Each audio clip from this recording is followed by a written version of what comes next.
What is going on, miners, and welcome back to the Hobbyist Miner channel. Well, in this video, we are going to talk about why you need to upgrade your SD card from the stock 32 gigabytes to 64 and higher.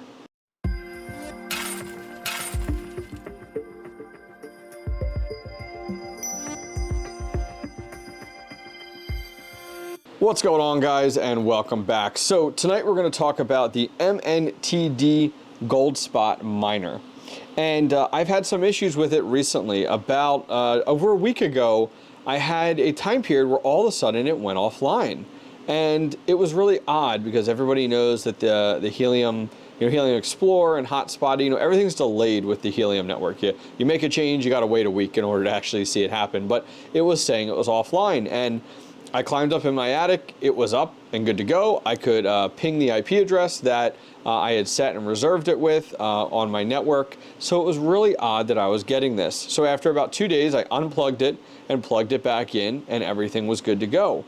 But my main question that came up was why? Why did this occur, and what was going on?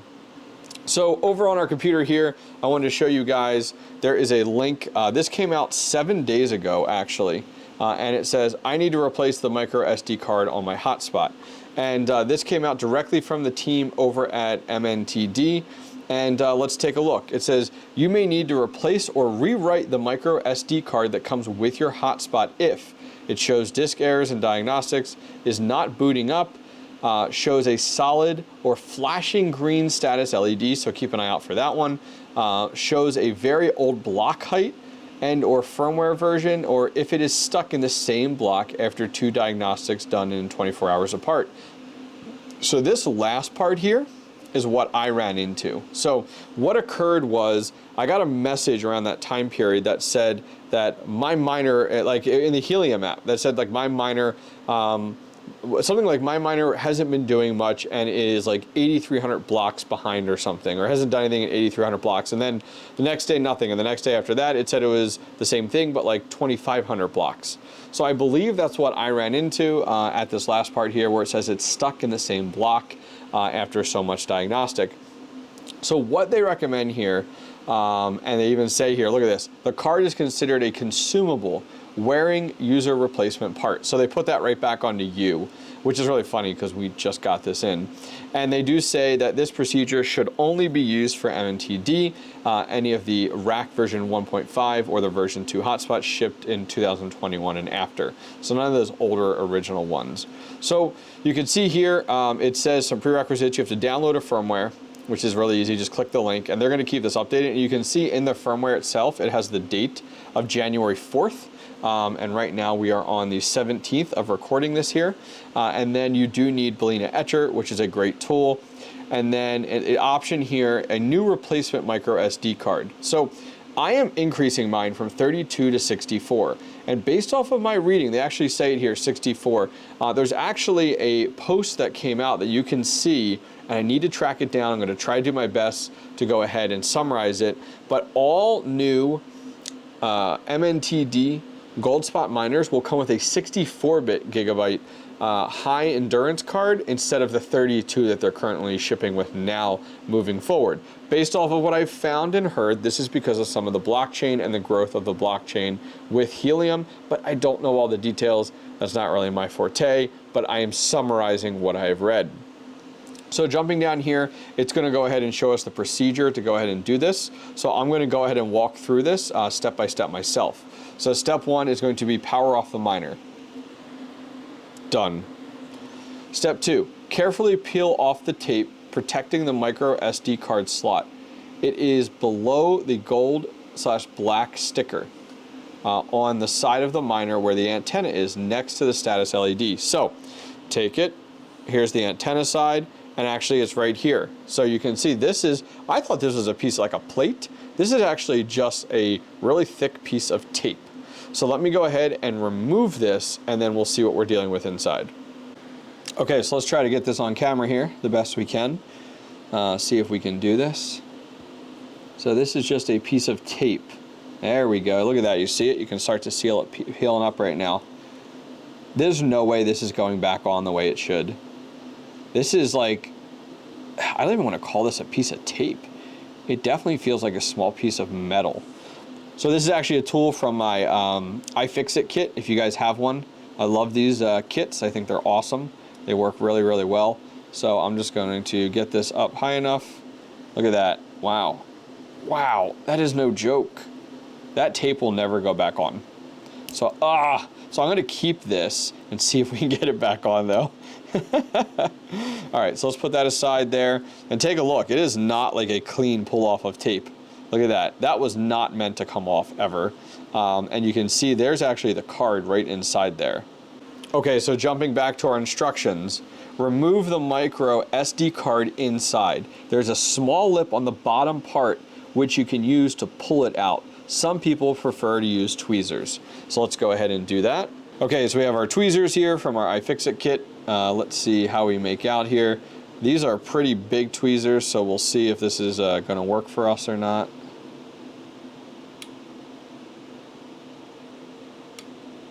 I'm having a hard time getting a grip on it. I don't want to push too hard. Come on. It's coming, but slowly. Let me grab another set of tweezers here. I have a few different ones available to me. These might work a little bit better. These are more traditional versus those. There we go. Okay, so let's take a look here. So this has a SanDisk Extreme 32 gigabyte micro SD card in it. So let's look this up and get some specs on this. Okay, so I found the card on Amazon, SanDisk, excuse me, Extreme 32 gigabyte here, and this is our micro SD card. And if we go ahead and take a look, right now it retails for $9.85, so nothing too crazy. Where my interest is they do sell a 64 gigabyte version, and I want to read down and I want to look at the read writes, because I want to make sure that we are putting something in that is at least the same or better that we're going to replace, that we're going to go higher with. Okay, so here it is right here. At a glance on the right hand side of the page, transfer speeds up to 100 megabytes a second. Okay, cool. So that is something that I wanted to take a look at and keep that in mind. That is good. Now if I go back to the article that we have here and take a look, what they're recommending is optional, a new replacement micro SD card. We now recommend a SanDisk or Samsung 64 gigabyte high endurance card. Based off of what I found on high endurance, it's used more for items that are having multiple read writes all day long, stuff like that, which I think is pretty typical. So I think we'll be okay. So let me show you guys what I'm using here. So here is the one that we pulled out, and this is the one that I want to put in. This is a Samsung Evo 128 gigabyte Select. I'm only using this because this is what I literally have. I don't have a 64. I have 128. And then I'm going to be sticking it into this SD card adapter and plugging it into the side of my laptop. If you guys don't have either an adapter SD card like this or a slot in the side of your computer to put this in, to go ahead and do this, I'll put a link down below. There are adapters that you can go ahead and plug this into, and then it just goes in via USB. So you may need that to go ahead and do this process moving forward. So let's look at the specs on the card that I'm going to be putting in. Okay, so we found our card here. It is the 128 gigabyte, $33.99. Wow, I've had this one, so it's not something that like I went ahead and just picked up for this purpose. I'm scrolling down because I'm looking for our read writes, because I feel like that is the most important here. We need to make sure that we are 100 or higher. So it looks like ultra fast read write speeds up to 100 megabytes. Okay, cool. So we are installing then a card that is equal to, when it comes down to the speeds, our current card that is in there, and it's just bigger. It's 128. So we're future proofing here, is the way that I see it. So I think we're in a good place. So now let's go back over to our instructions, and it says flash the card using Balena Etcher app downloaded above directly with the file. This is intuitive. Select the archive, select SD card, flash, and wait for verification. Replace card, making sure it's correctly inserted all the way with brand side down. Interesting. I didn't realize that's how we pulled it out, but taking a look here, brand side down. Okay, that's good to know. Power on the miner, that's a great tip to keep in mind. Okay, so let's go ahead and I want to put our SD card, our micro SD card, into our adapter here. So I'm trying to do this one-handed while I hold it. There we go, perfect. And then we're going to go ahead and put it into our laptop here. Great. So now we're going to go ahead and load up Balena Etcher. I use this all the time for my HIVEOS mining rigs, and we're going to select the file. So this is the file that we downloaded directly from the article. If I go back to the article, guys, right here, it's the zip file that we had talked about from the 4th of January. And we're going to go to downloads. We're going to go into the folder. See, there's the exact thing we downloaded. We extracted it. And in here, take a look. There is a file. We're going to select that file. And as you can see, it adds it as step 1. Step 2, it wants to know our target. So we're going to select that. And look, there's our SD card. We have it selected, even large drive, okay? Now, a nice thing is Balena Etcher, if you click this down arrow, it actually hides your like stock, the operating system one, just to make sure you don't make that mistake. So we're gonna go with our SD card, we're gonna hit select, and now we're gonna go ahead and hit flash.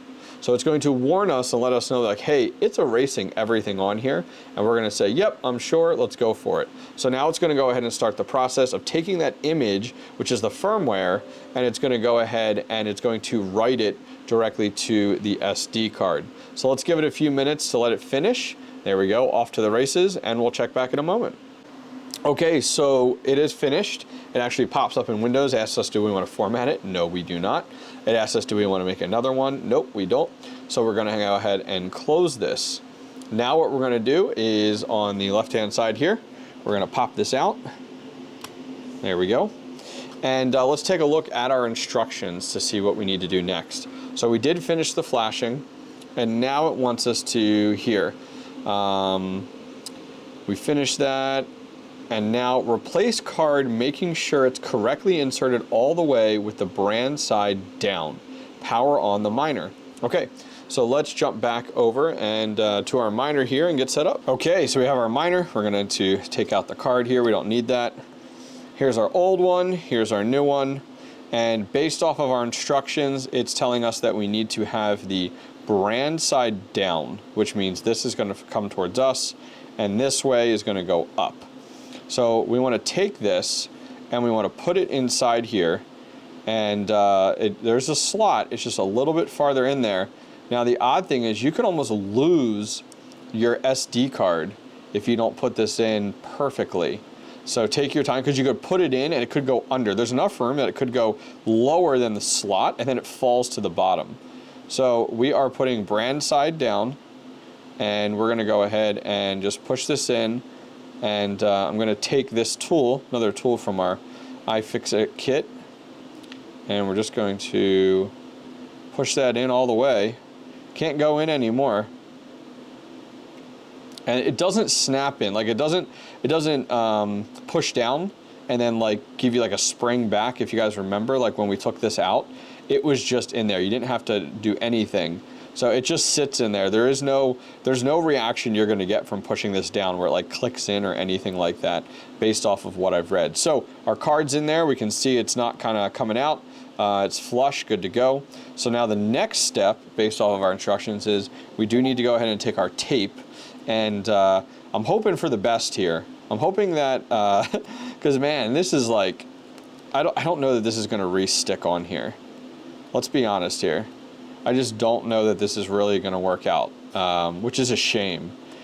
You know what, moving forward, you know what would be really nice in the box if they send you a secondary one of these that is ready to be stuck on if you ever have to take this off. Like, that's the little stuff.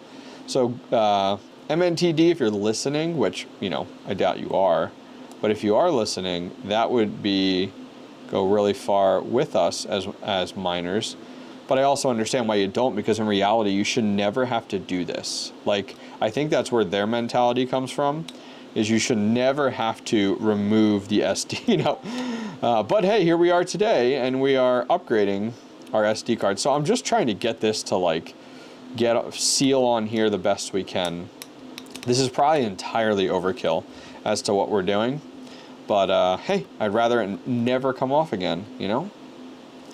All right. So this tool is actually rocking it right now. I'll put a link to that kit down below, by the way, if you guys are interested. It's right here. Here, I'll show you. This is the kit. Use this for your screws, which is awesome. It comes with so many really great things. So, if you need one. Okay. So I think we're done here. This side is up a little higher than I want, like I can see it. I'm going to try to push down a little bit more. Okay, there we go. Yeah, there we go. Nice. Okay, you can barely even tell that we did anything there. Okay, great. So our next step then, guys, is we need to power on the miner again. Now, it does need to resync, which is, oh man, it's a nightmare. When I originally set this up, it took, I don't know, a week or more, 2 weeks to sync. So I'm kind of afraid that we're going to get that again. I am now set and ready to go. I'm going to go ahead and get this thing plugged in and make sure everything boots up properly and that we are good to go. Wanted to jump in real quick here while I was editing this video and let you guys know that 2 things that you will need to do that you absolutely can't forget about once you go ahead and plug this back in. The first one, you're going to have to load up the Helium app on your phone. You're going to have to Bluetooth to this device. So it's very simple and easy to do that. Once you go ahead and load up the app, you're going to load up your Helium miner, and there's a gear in the top right corner. Click on the gear and then go down to pairing, and you actually press this and hold this button. Where is it? Right here. Wow, I passed it. This one right here. You'll go and hold this for 3 seconds, let go, and then on your phone you'll hit pair. It'll connect you to this, and then there's an area that is the wireless setup. So you'll have to reconnect this to wireless if you're not using Ethernet. Second thing that you will have to go ahead and keep an eye on and check is that it is syncing. So without the wireless, it won't sync. So if you're using Ethernet, you can ignore that part. But you're going to need to keep up with the sync. It took me, I don't know, overnight maybe. It wasn't too bad to go ahead and finish up the sync. It will go ahead and pull down the snapshot. It takes a snapshot every so often. So I didn't need to go ahead and pull down the entire blockchain after that and sync entirely. It just kicked off directly from where it left off with the snapshot. So that is something additional you will have to do after you flash the firmware that is not in the instructions or the article. Well, guys, that's going to go ahead and wrap up today's video. Hopefully I gave you guys enough details to explain why you need to upgrade your SD microcard from the stock 32 gigabyte to 64 based off of the instructions that are just really coming out now, just in the last week, last 7 days from MNTD.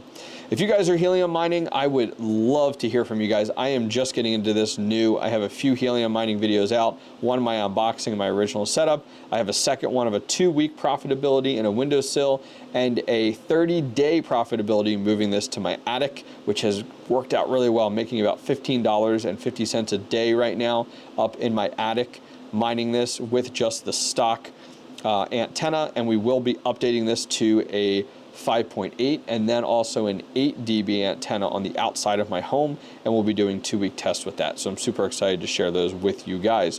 If you guys enjoyed today's video and you found it helpful, give it a thumbs up. And hey, if you're finding you're brand new to my channel and hey, you actually did enjoy this, go ahead and click that subscribe to be notified when I drop my next video. Thank you guys very much and have a good one.